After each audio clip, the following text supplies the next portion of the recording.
Isroilda so'nggi yillardagi eng yirik yong'inlar kuzatilmoqda. Turkiyada sodir bo'lgan zilzila natijasida bir nafar o'zbekistonlik vafot etgan. Dunyo yangi urush yoqasida. Pokiston Hindiston bilan urushga tayyorligini e'lon qildi. Bugun shular haqida so'z boradi.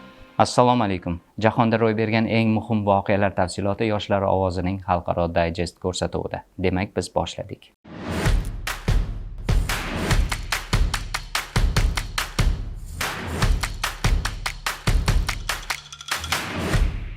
Isroil olovga qarshi kurashmoqda. Mamlakat bo'ylab o'rmon yong'inlari keng quloch yoydi. Buning sababi bomba-yu raketa zarbalari emas, anomal yuqori havo haroratidir. Mutaxassislar fikricha, Yahudiy davlati so'nggi yillardagi o'rmon yong'inlari bilan bog'liq eng og'ir vaziyatlardan birini boshdan kechirmoqda. Isroil nashrlarining xabar berishicha, yong'inlar bir vaqtning o'zida mamlakatning bir nechta hududlarida sodir bo'lmoqda. Hozirgacha Bet Shemesh shahri yaqinida joylashgan aholi evakuatsiya qilinmoqda. Shuningdek, yana bir nechta shahar aholisi ham tez orada evakuatsiya qilinadi. Yong'in qutqaruv xizmati olovni to'xtatish bo'yicha barcha sa'y-harakatlarni amalga oshirmoqda. Shunday bo'lsa-da, odamlar yong'indan qochib, uylarni shoshilinch tark etishga majbur bo'lyapti. Shuningdek, o'rmon yong'inlari mamlakatda transport aloqasining jiddiy buzilishiga olib keldi. Ba'zi bir magistrallarda harakat butunlay to'xtadi. Ba'zi yirik shaharlarda esa poyezdlar harakati cheklandi. Rasmiy ma'lumotlarda mingdan ortiq fuqarolar yong'indan aziyat chekkani aytilgan, ammo yaralanganlar va halok bo'lganlar haqida hozircha xabar berilmayapti yoki tarqatilmayapti. O'zbekistonning Istanbul shahridagi bosh konsulxonasi xabariga ko'ra, Turkiyada sodir bo'lgan zilzilalar natijasida bir nafar O'zbekiston fuqarosi vafot etgan. Bunga qo'rquv sabab bo'lgani aytiladi xabarda.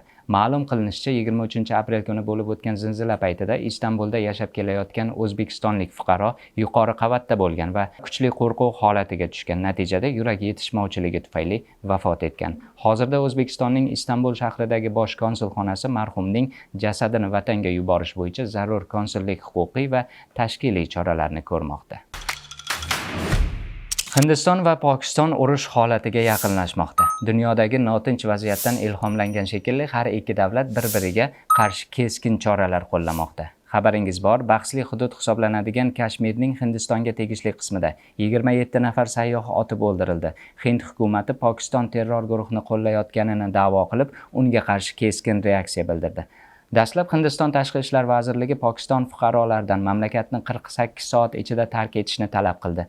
Attari nazorat o'tkazish punkti yopildi. 1960-yilda Hind daryosi suvlaridan foydalanish bo'yicha tuzilgan bitim darhol to'xtatildi.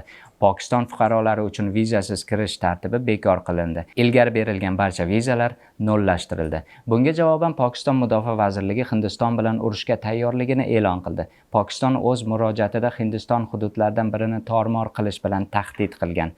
Rahmat Modi, sen millatimizni birlashtirding. Urushni xohlaysanmi? Pokiston tayyor, deyiladi rasmiy murojaatda. O'z navbatida Pokiston bosh vaziri mazkur vaziyat xavotir uyg'otishi kerakligini qayd etdi. Pokiston mudofaa vaziri bu mojaro keng ko'lamli urushga aylanib ketishi mumkinligidan ogohlantirdi. Bu ikki davlat o'rtasidagi urush hozir bo'layotganlaridan tubdan farq qiladi, chunki har ikki davlat ham yadroviy mamlakat hisoblanadi. Urush ssenariysidan tortib talofatlarigacha og'irroq bo'ladi. Shuning uchun ham dunyo hamjamiyati bu yangi urushning boshlanishiga yo'l qo'ymasligi kerak. Bizda hozircha shular. Voqealar rivojini Yoshlar ovozida kuting. Bizni ijtimoiy tarmoqlarda kuzatib boring.